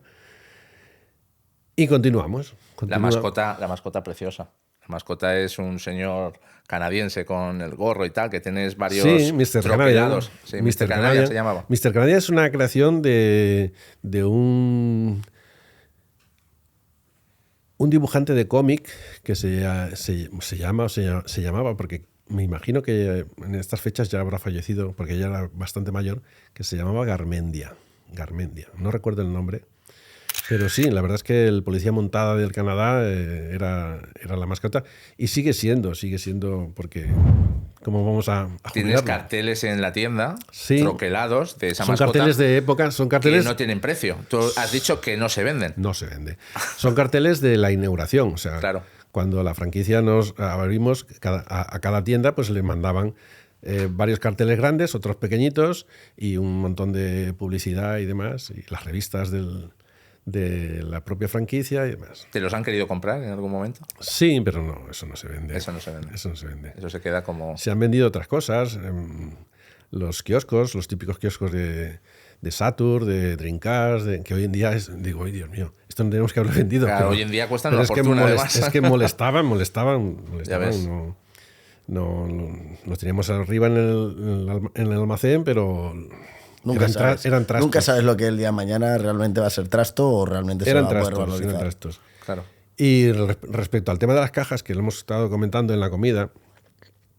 El cartón de Nintendo y hablemos un poquito de que siempre lo que es cómo se ha mantenido en el tiempo una caja de cartón conlleva a sumarle un valor increíble, ¿no? Muchas veces, ahora mismo. Desde hace unos años. Claro. Desde hace unos años. Fijaos, la última remesa que adquirimos de Nintendo 64 era la Nintendo 64 Pikachu, la Pokémon. La Pokémon. Que es una consola especial porque tiene... Es azul y está el Pikachu... Exacto, y se le encienden los mofletes cuando se enciende. Entonces, creo que nos vendió Nintendo, que nos vendió 10 unidades.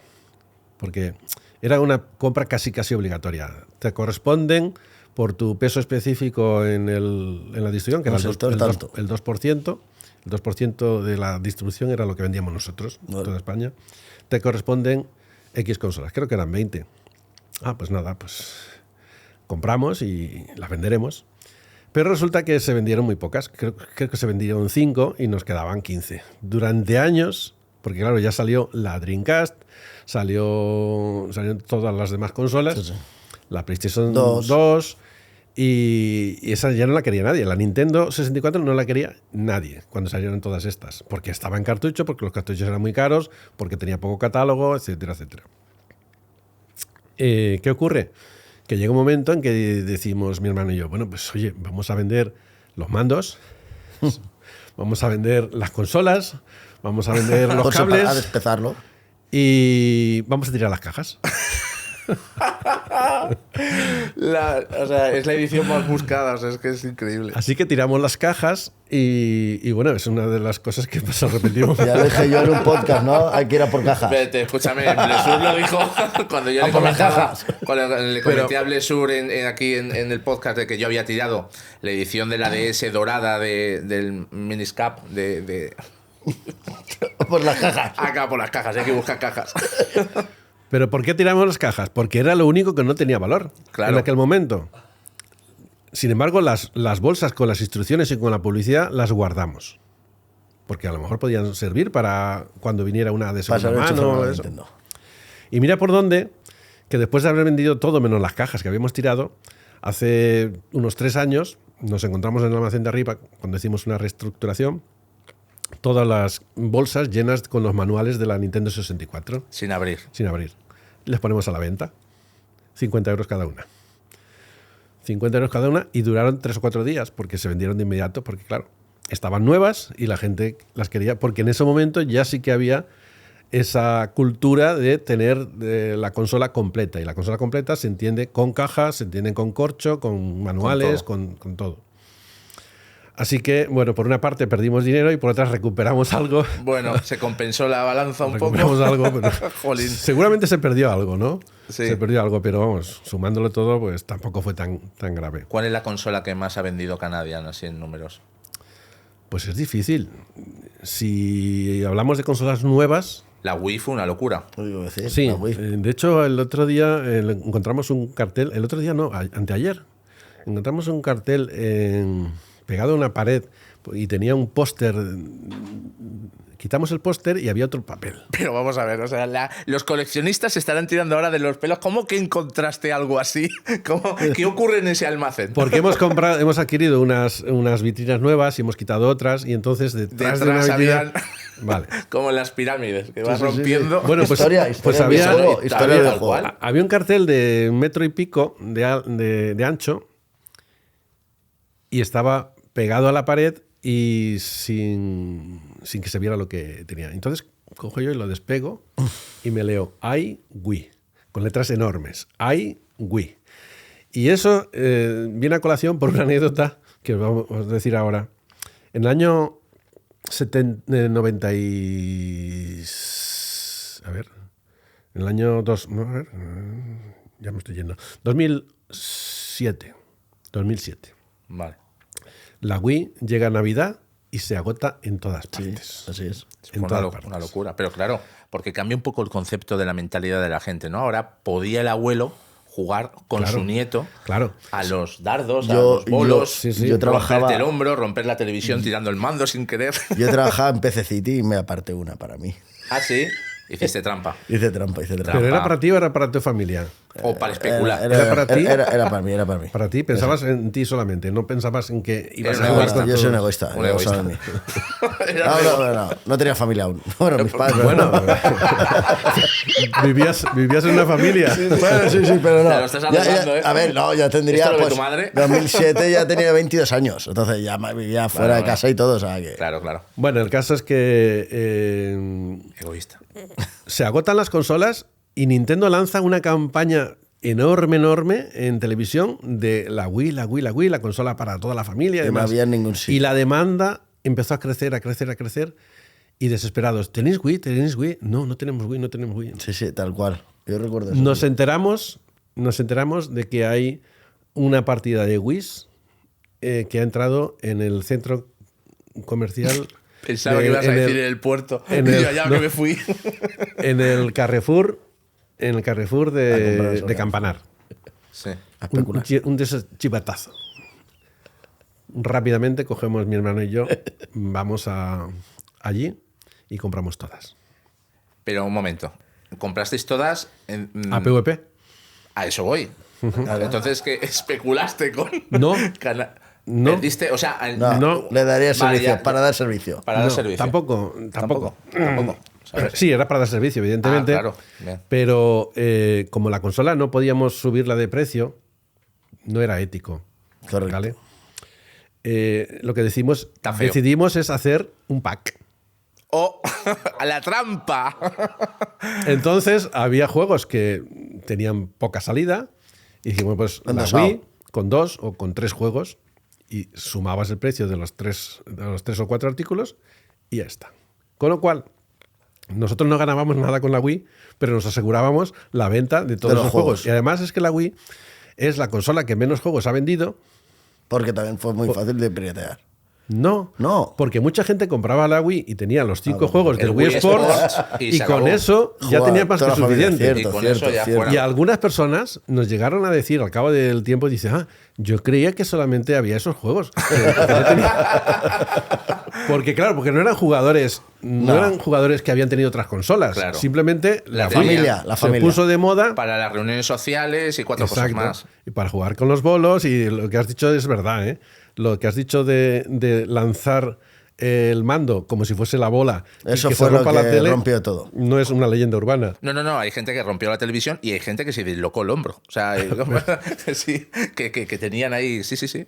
Eso ha pasado. Entonces decidimos poner un cartel enorme en el escaparate que simplemente decía, ¡ay, Wii! Porque como la gente nos preguntaba, ¿tenéis Wii? Sí. Nosotros ya dijimos directamente, ¡ay, Wii! ¡ay, Wii! Ahí voy. Y vendimos algo increíble. Conseguimos otros lotes más, uno de Fnac, que además nos dijeron que no nos las vendían. Digo, ¿cómo que no nos las vendéis? Claro, sabían. No. Digo, a ver, ¿dónde está no algún puedes, cartel claro. que diga que No puedo llevarme que todas. no puedo llevarme todas? Y entonces hablamos con el jefe de departamento y el jefe de departamento habló con el director y dijo que sí, que podíamos llevarnos. Luego ya, al cabo del tiempo, pusieron un cartelito que decía máximo 2 unidades por cliente y demás.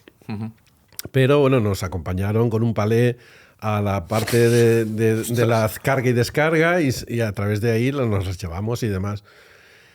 Y bueno, pues ese sistema lo hicimos también con la Play 2 en Conforama. Conforama. ¡Ostras! Otras navidades. Eso ya sería el 98. Creo que fue el 98. 98, no, perdón. El 2002. Digo, un poquito El más tarde. 2002. El 2002 no hay Play 2 en las navidades. Y nos enteramos que en Conforama en Burjasot, Tenéis un topo por ahí. bimbando, o sea. tenemos muchos clientes. Muchos clientes y me dicen, oye, pues en tal sitio hay un montón. O han recibido un montón. Y Claro. entonces... Ahora ya eso ya es imposible. No, Eso ya hoy no. en día. vuela. Pero en aquella época se distribuían muy mal las cosas. Algunas empresas les daban muchísima mercancía y a otras no les daban absolutamente nada. Ahora es distinto. ¿Habían favoritismos o era porque había un descontrol y no...? Supongo que, Siempre. hombre, no favoritismo porque tú me caes bien o me caes mal, Por sino volumen de negocio, por acuerdos. por volumen de negocio, por acuerdos, porque es más cómodo hacer una sola venta enorme que hacer 50 ventas a 50 clientes pequeños. Claro. Se genera menos trabajo con una sola venta y ya está. Realmente a la empresa distribuidora, sea Sega, sea Nintendo, sea Xbox, Microsoft, quien sea, le interesa vender una cantidad, no Lote. A quien sea. No le interesa, voy a repartir 50 Claro. en Castellón, 100 en Valencia, 75 en Alicante. Eso es más costoso y más de todo. La logística no tiene nada que ver. Bueno, pues eso, llegamos a a Conforama. Y tampoco había cartel de 2 por persona. No. Y hicimos la misma jugada. Nos llevamos todo, alquilamos una furgoneta, porque Conforama tenía alquiler de furgonetas propias. Alquilamos una furgoneta y nos llevamos todas. Y luego devolvimos la furgoneta, claro, no la íbamos a quedar. Sí, claro, eso es delito. Y hicimos lo mismo. También en la consola se ponía al mismo precio, pero se le sumaban 2 o 3 juegos. Pero lo de la iWii fue muy curioso. Ostras, y ahí estaba el cartel, ¿no? ¿Lo has guardado de recuerdo? Si quieres, sí, está guardado. Lo hemos enrollado y muy bien, muy bien. Entonces, podemos decir que si quieres un día te pasas por allí y te hacemos, hacemos una foto y para las redes sociales, para el lanzamiento del podcast. iWii.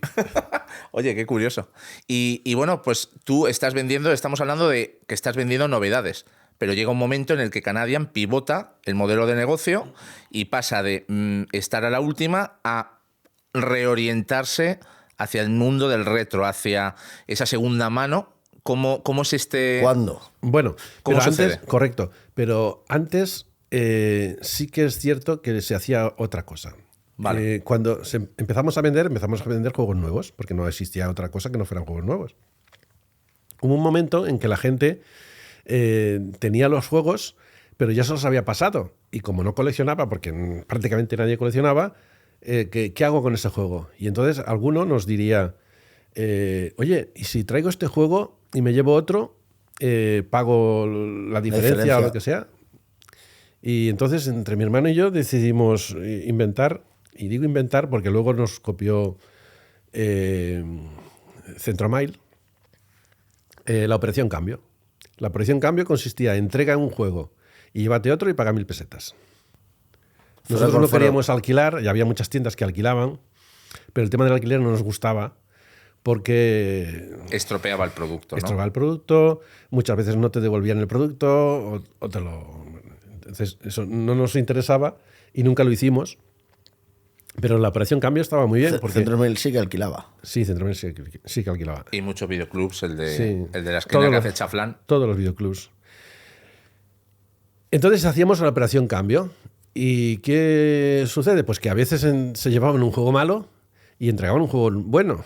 Con lo cual nosotros ganábamos siempre 1.000 pesetas en el cambio, pero los juegos muy buenos podíamos venderlos, podíamos ponerlos a la venta, que esos eran los primeros juegos de seminuevos, de segunda mano, como le queramos llamar, y se podían vender a un precio más barato que nuevo, por supuesto, pero... Era muy interesante. Entonces, durante bastante tiempo estuvimos con esa operación cambio. Claro, la operación cambio servía cuando todos los juegos tenían un precio similar. Pero cuando ya empezaron, por ejemplo, Sony con el Platinum a mitad de precio... se jode. Ya, entonces ya ahí había... Ya se fastidia la cosa. Ya se fastidia la cosa. Y lo que hicimos pues, fue empezar a vender la sección de juegos nuevos, que era enorme, el 80%, y la sección de juegos seminuevos, retro, antiguos, de segunda mano, como lo queramos llamar, que era un 20%. 80-20. Pues al cabo de unos años, pues dijimos, esto tiene que cambiar porque nos ha entrado la crisis del 2007-2008, y se vende cada vez menos juegos nuevos y no nos salen las cuentas y tenemos que pagar el alquiler, tenemos que pagar los gastos, tenemos que pagar a Hacienda, tenemos que pagar a todo el mundo. Y dijimos, pues hay que, en vez del 80-20, el 20-80. Es decir, tenemos que tender a vender el 80% de juegos retro, seminuevos o de segunda mano y consolas, y nuevo al revés. Porque en los productos nuevos había un riesgo enorme, que además casi siempre caíamos en ese hoyo todas las tiendas, todas. Y es que muchos juegos que comprabas, por ejemplo, 50 unidades, pues vendías 20, 30 o 40. Y siempre te quedaba algo. Y ese algo, la empresa, al cabo del tiempo, lo bajaba de precio. Lo bajaba de precio y te lo comías o tenías que venderlo por debajo del precio de coste. Entonces eso lo puedes soportar hasta cierto punto. Entonces, tanto nosotros como la cadena Centromail potenció el tema de los videojuegos de segunda mano para compensar esas pérdidas que se producían con los juegos nuevos cuando bajaban de precio. Porque algunas empresas regularizaban, ahora explicaré lo que es, regularizaban el stock y otras no. Por ejemplo, Electronic Arts, una empresa muy seria, muy eficaz, por lo menos antes, venía el comercial y hacía un recuento de todos los juegos que tenías que iban a bajar de precio. Y entonces te hacía una regularización de esos precios. Es decir, te dice, pues todos estos juegos que tienes 52 juegos que nosotros vamos a bajar de precio, los vamos a poner de 60 a 30, te vamos a dar esa cantidad, o te vamos a hacer el abono de esa cantidad, con lo cual tú podrás venderlos a 30 y no pierdes dinero. Entonces, perfecto. Si todo eso lo hubiesen hecho todas las empresas, pues hubiese sido bastante más... liviano. Llevadero. Pero por desgracia no lo hacían todas. Sony también lo hacía bastante bien. Nintendo normalmente no, porque Nintendo no baja los precios. Bueno, Nintendo va por su Nintendo camino.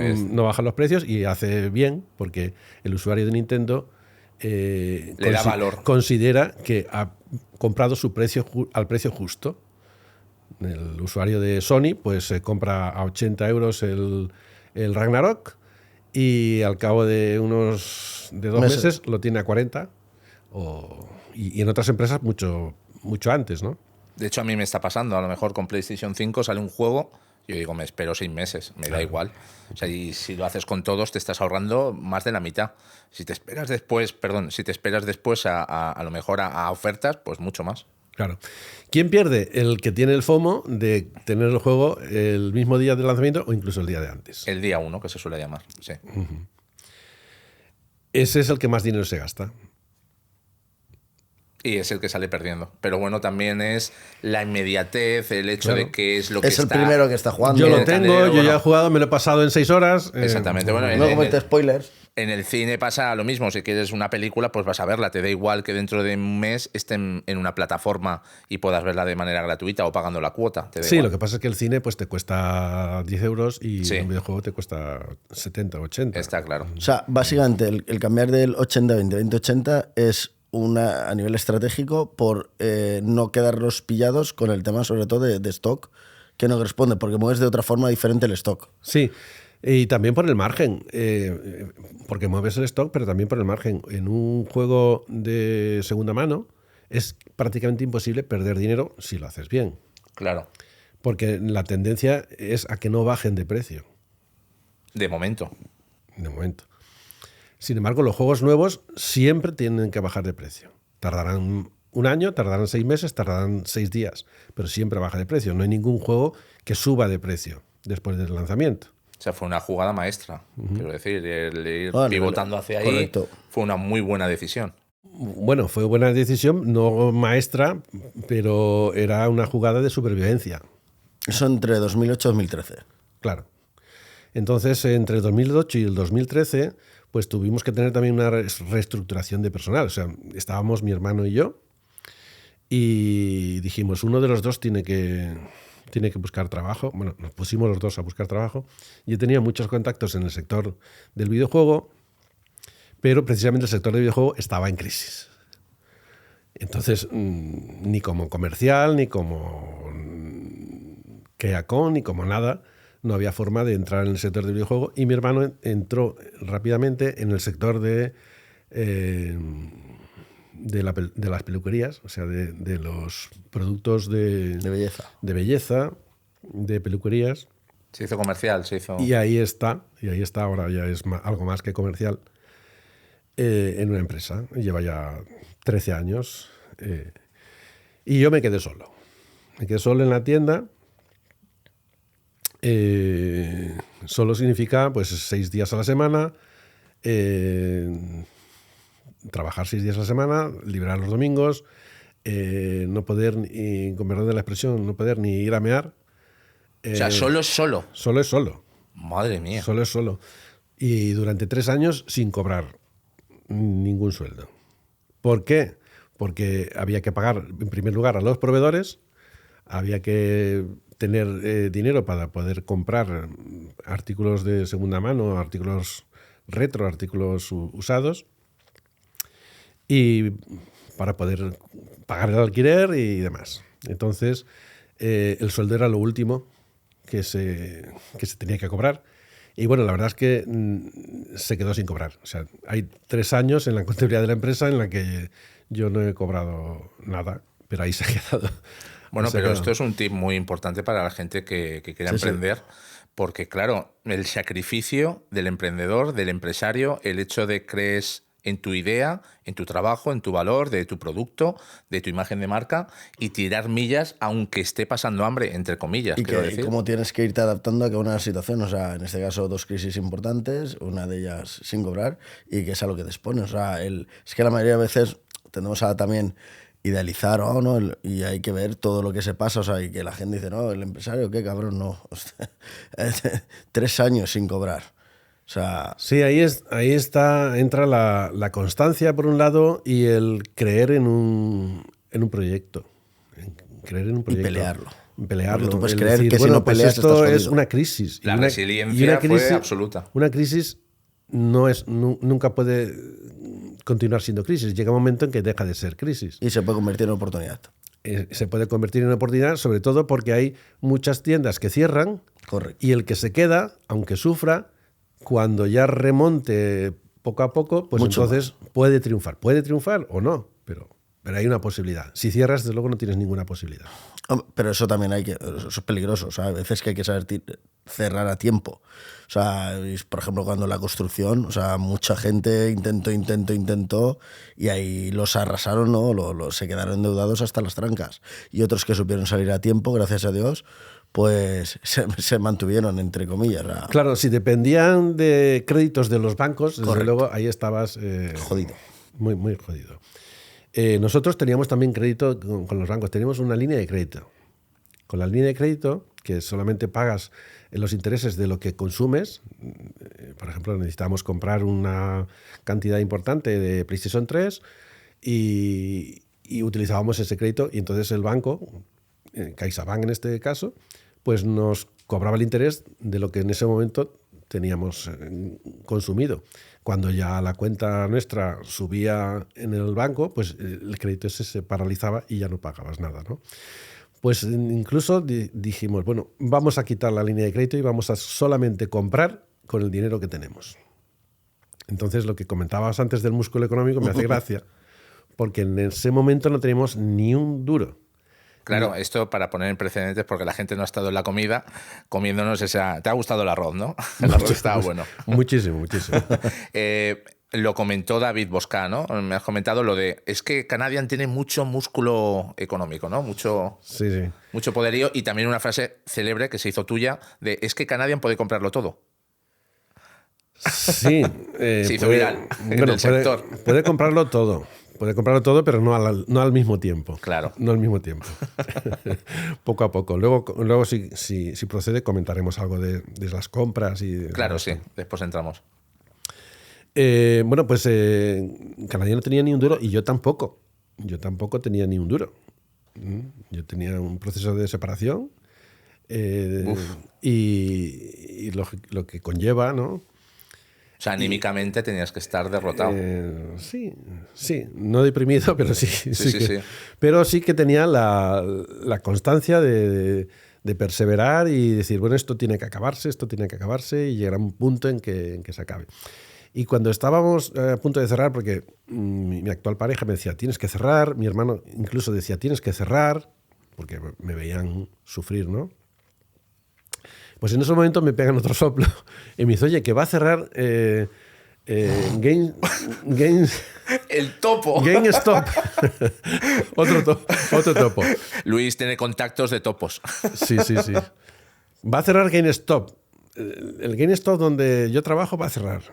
Vale. Resulta que el GameStop ese estaba casi enfrente de Canadian. Y digo, uy. Ojo, que me pilla cerca, no tengo que alquilar furgoneta esta vez. No era por eso. No. Vale, oportunidad. Sí, digo, claro. Oportunidad. Los clientes de GameStop pueden volver a Canadian, ¿no? Porque las empresas grandes, Game y GameStop, pues tenían un potencial publicitario que hacía que afluyeran los clientes allí y nos afectaba bastante. Entonces, bueno, pues nada, pues nos esperamos. Y cerró al cabo de 2 meses. Y no solamente cerró esa, sino al cabo de 3 o 4 meses cerraron todas. En toda España. Todos los GameStop. Pero bueno, a nosotros el que más Igual nos en el interesaba... Claro, se rindieron, pero a ti te El que vino... más nos interesaba era el que estaba justo enfrente, a 200 metros. Y funcionó. Funcionó. Y luego tuvimos otro competidor importante, que es CEX.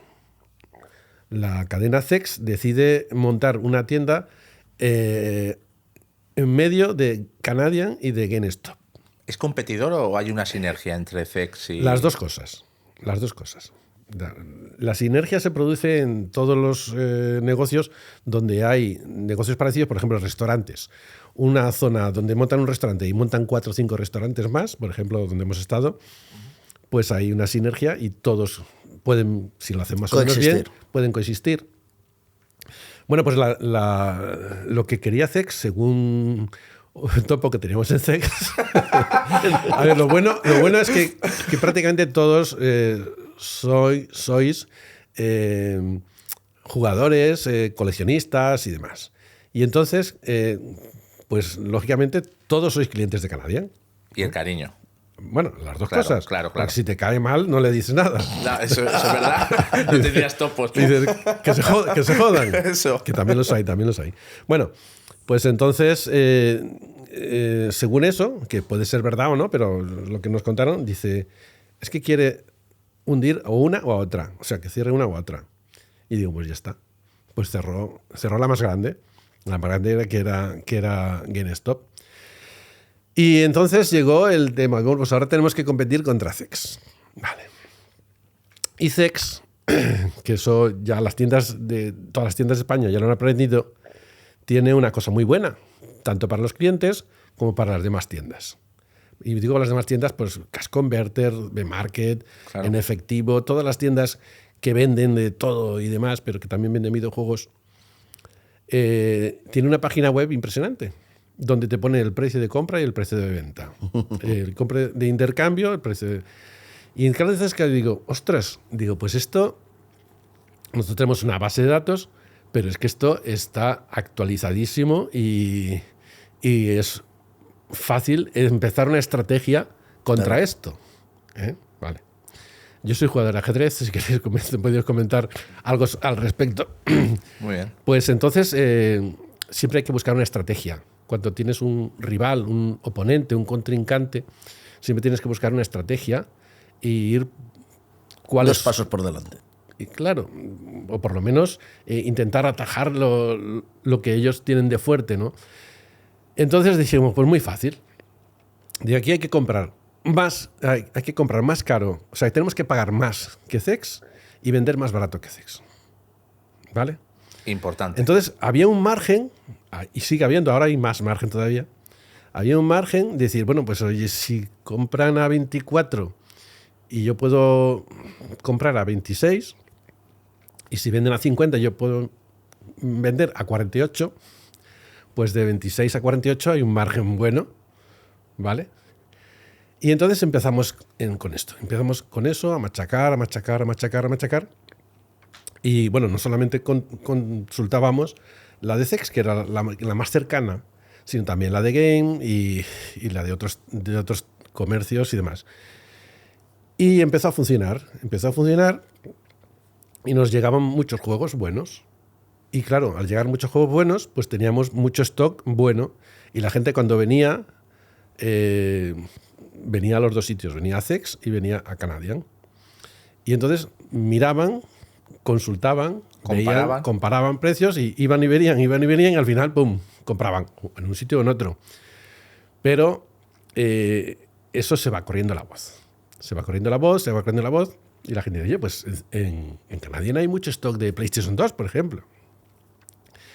Y gracias a eso, pues pudimos competir contra CEX y hoy en día pues tenemos muchísimo más stock que ellos, muchísima más venta que ellos en juegos consolas. Solo tenéis que ir un día y contar, por ejemplo. Sí, no, es una locura. Pues hay 1000 juegos de PlayStation 2 en Canadian y hay 300 en un CEX. Sí. Y dice, bueno, ¿y eso por qué es? Pues porque eso es por lo que acabamos de comentar, porque se paga más. ¿Y cómo surge el que se pague más? Porque siempre consideramos que mucha gente piensa que lo más importante en una tienda es vender. Y yo creo que es tanto igual de importante el vender como el comprar. ¿Por qué? Porque mira, el restaurante donde hemos estado hoy, hoy nos ha dicho que tenía muchísima afluencia de público. Sí. ¿Vale? Sin embargo, los días anteriores había tenido muy poca afluencia de público. Y, sin embargo, hoy ha podido servir 350 comidas y eso es gracias a que tenía muchísimo stock. Cierto. Porque si no, no habría podido. No habría dicho, pues no tengo... Claro, porque tengo. la previsión no hubiese sido esa. Sí, sí, sí. Claro. Entonces este hombre pues ha demostrado que tiene capacidad de respuesta ante cualquier eventualidad de más afluencia de público. Entonces es importante tener un stock de comida, de videojuegos o de lo que sea, porque si no lo tienes y siempre están las mismas referencias, los mismos artículos, las mismas estanterías en el mismo sitio, dice, pero si siempre está en lo mismo, si ahí no vayas, que baja ahí la afluencia. no hay nada. Sin embargo, cuando entra género, entra más género, y se va corriendo la voz, dice, oye, que he estado en Canadian y tienen este juego que lo va buscando, y tienen este otro, y he visto que ha venido una persona y les ha vendido un montón de juegos. El mover, hay que mover. Hay que mover y hay que también promocionarlo, anunciarlo. Afluencia. Lo importante en este caso es el volumen para la afluencia. Exacto. Y gracias a eso, pues se ha ido creando una imagen, a veces positiva, otras negativa, porque eso es lógico que se generen envidias. Siempre hay un 10% a lo mejor. Siempre hay un porcentaje. Todas las empresas lo tienen. Lo tiene el Corte Inglés, lo tiene Game, lo tienen todas, MediaMarkt, cualquiera.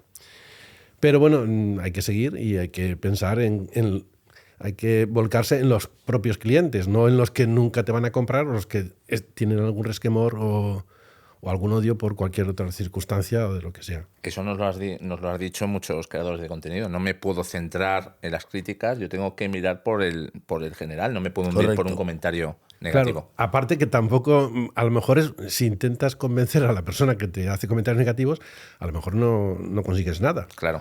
Entonces, ¿para qué vas a...? No tiene sentido. Es mucho mejor pues atender a los clientes y darles satisfacción a la hora de venderles algo, a la hora de aconsejarles y también a la hora de comprarles. Porque cuando una persona trata de vender algo en una tienda, y esto es importantísimo, y que no me malinterprete nadie, y esa tienda, sea la que sea, le ofrece muy poco, esa persona no solamente no vende, sino que no vuelve a la tienda ni para vender ni para comprar, y también se lo comenta a sus amistades. Con lo cual esas amistades a lo mejor tampoco van ni a vender, ni a comprar, ni a nada. Y al contrario, cuando ofreces una cantidad muy razonable, o a lo mejor ofreces más que otros comercios, entonces esa persona se va muy satisfecha, lo ganas como cliente de ventas, que le puedes vender también cosas, y se lo comenta a otras personas, con lo cual pues te entra mucha más mercancía. Y esa es una de las claves que hay para que las tiendas puedan tener género. Hay que pagar bien. Hoy en día, si no pagas bien, quien más y quien menos conoce los precios y entiende perfectamente que tiene otras salidas. Puede ponerlo en Wallapop, puede ponerlo en eBay, y aunque la salida de los juegos es más lenta, pues va a sacarle más provecho. En eso mismo estaba pensando ahora. Wallapop. ¿Wallapop es enemigo o es aliado? Lo usáis como herramienta, ¿no? Sí, las dos cosas es aliado porque nosotros estamos en Wallapop, empezamos con 6.000 artículos. 6.000. Sí, porque 6.000 artículos porque creo que pagábamos 39 euros al mes. Pagar 39 euros al mes a Wallapop para poder tener... No es dinero. Sin embargo, desde hace unos 3 años o 2 años y medio, Wallapop cambió la política y empezó a subir una barbaridad. Y dije, bueno, esto no podemos pagar esa cantidad porque vendas o no vendas, tienes que pagar esa cantidad al mes. Y entonces fuimos reduciendo y ahora estamos en 800. En 800 sí creo que se pagan 120 euros, que bueno, es una cifra elevada, pero es llevadera. Pero de la otra manera, pues tendríamos que estar pagando 600 o 700 euros. Y 600 o 700 euros, pues es ya una cantidad bastante elevada, ¿no? Entonces, Wallapop, antes era un competidor. Cuando empezamos a trabajar nosotros como tienda en Wallapop, pues era un colaborador. Un aliado. Un colaborador. Y bueno, realmente forma parte del mercado. Pero bueno, ahora está Wallapop, está Vinted, está Mirabia. Está... ¿Seguís vendiendo en eBay? Nunca hemos vendido. Nunca habéis vendido en eBay. Ni hemos comprado. Es complicado. eBay es complejo, siempre. Bueno, no sé. Al principio fue la primera, pero luego sí. Tiene su complejidad. Creo que están cobrando ahora el 18% Sí, es que no vale. de los artículos. Y... Bueno, te metes en Wallapop y te están metiendo seguros por esto, por lo Sí. otro, y seguros que después no valen para nada. Y el servicio de atención al público, si tienes algún problema con Wallapop, es inexistente prácticamente. Pero como la Es mayoría búscate de la vida. estos, O sea, pero todas las normal. plataformas es así. Estamos viviendo un panorama del sector del videojuego bastante controvertido. ¿En qué sentido? Vale. Desde el punto de vista, hemos hablado de que se va a hacer puñetas GameStop. Bien. Hablamos de Game, que se está medio tambaleando en este momento, vende casi más Funkos y cómics que videojuegos, y bajo mi punto de vista, eso es opinión particular mía, el sistema que tiene de precios, la política de precios del sector que tienen de las cestas de segunda mano es absurdo. Tenemos a las grandes superficies que el apartado de videojuegos lo van reduciendo incluso al campo, por ejemplo, que ya ni existe. ¿Cómo ves tú el futuro de todo esto? Bueno, la verdad es que no se puede ver muy bien porque todo eso está influido por que el propio sector del videojuego tiende a los juegos digitales. Claro. Entonces el formato digital poco a poco se va imponiendo y hay que adaptarse, hay que saber adaptarse, porque hay determinadas empresas que no pueden adaptarse. Por ejemplo, el Corte Inglés o Carrefour no se van a adaptar porque ellos lo que hacen es vender consolas y vender juegos nuevos y ya está. Algunas empresas grandes han intentado los juegos de segunda mano. Fnac lo intentó, fracasó. MediaMarkt lo intentó, lo fracasó. Y entonces ellos buscan la rentabilidad por metro cuadrado. Yo creo que también en grandes cadenas como las que acabas de nombrar es distinto, ¿no? Tu tienda es más familiar y puedes tomar unas decisiones y puedes pivotar rápidamente de un día para otro porque ves que el mercado cambia o porque crees que se te ha ocurrido una idea en concreto y tal. Ellos no pueden hacer eso, tienen otra estructura de... Sí, es cierto y como tenemos topos en todas partes. Los topos. Vamos a nombrarlo. Tengo topos por ahí. En MediaMarkt, en Fnac, en todas partes, ¿no? Por supuesto en el Corte Inglés. Por si no había quedado claro. Eso.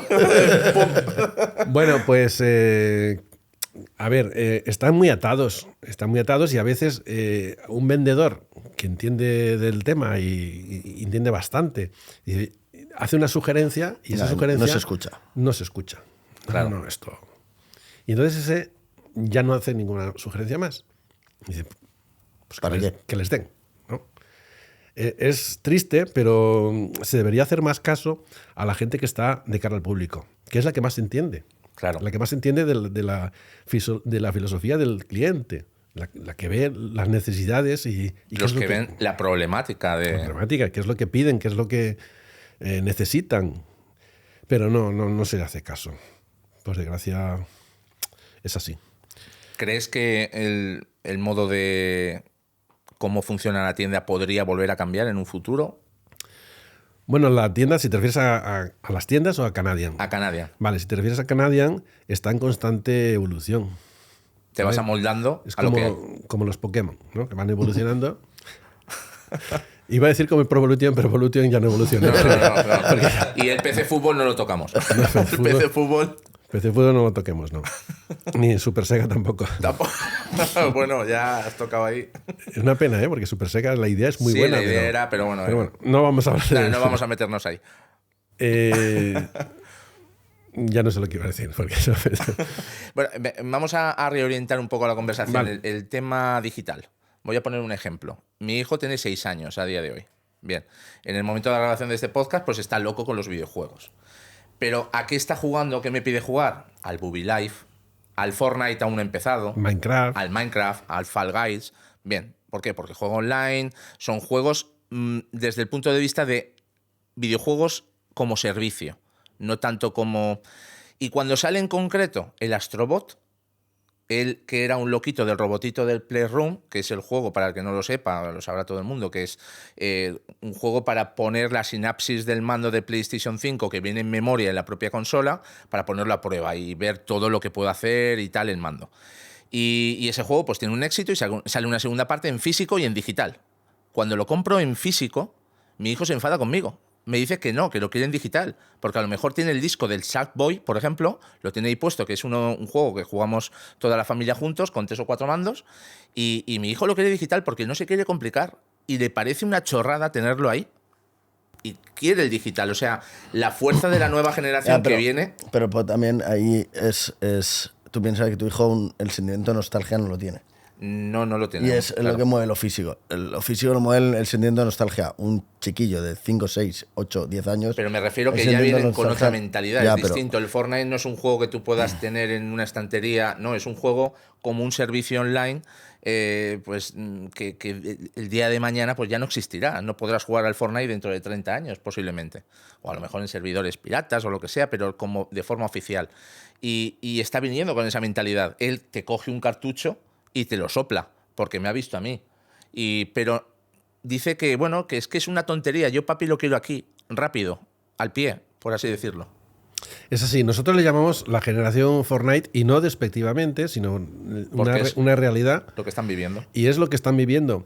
Y además es que tampoco coleccionan. O sea, tampoco coleccionan, no digo ya videojuegos, sino que tampoco coleccionan cromos o tampoco coleccionan... Correcto, es así. Yo colecciono chapas de bebidas y cosas así. Entonces, ese afán de coleccionar, de tener una colección mejor que la de mi compañero de colegio, lo que sea, eso también se ha perdido, no lo conocen. Y entonces lo que quieren es jugar, divertirse con el juego. Y lo más rápido es descargar y ponerte a jugar después de instalarse. Sin embargo, hay un porcentaje de esa generación que sí que ha bebido en las fuentes de los streamers, de los youtubers y demás, y que sí que son aficionados, a veces acérrimos, a las consolas antiguas. Tenemos clientes de todas las edades. Sí, gente joven. Gente joven y niños, que sí, ya no es... que son niños, no son adolescentes, que compran juegos de NES, algo increíble, Ostras, juegos de Super Nintendo, juegos de Mega Drive, juegos de Master System. Eso está muy chulo. Y es tremendo, y a mí me encanta cuando vienen alguno y me pongo a hablar con ellos y preguntarles y demás, porque me resulta chocante todavía, y eso que ya vienen bastantes. Entonces, van a convivir las dos. La mayoritaria, desde luego, va a ser la de los juegos digitales.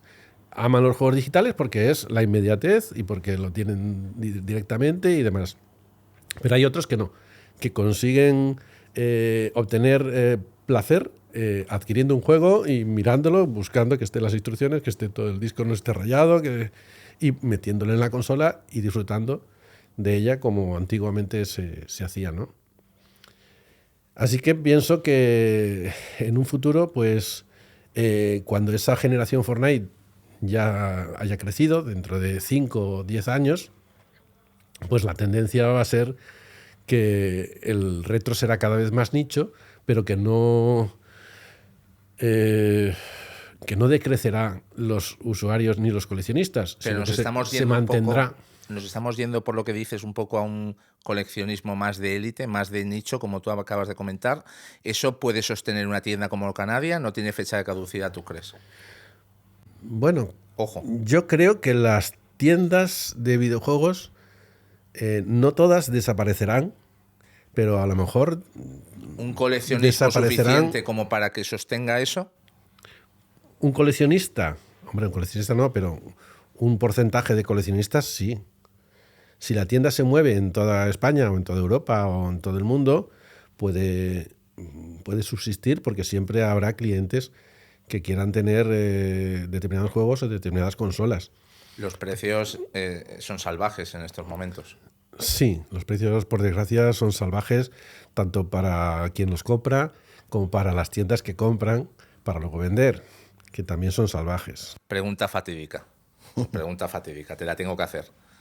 ¿Hay burbuja en este sector? Ay, Ya la hemos liado.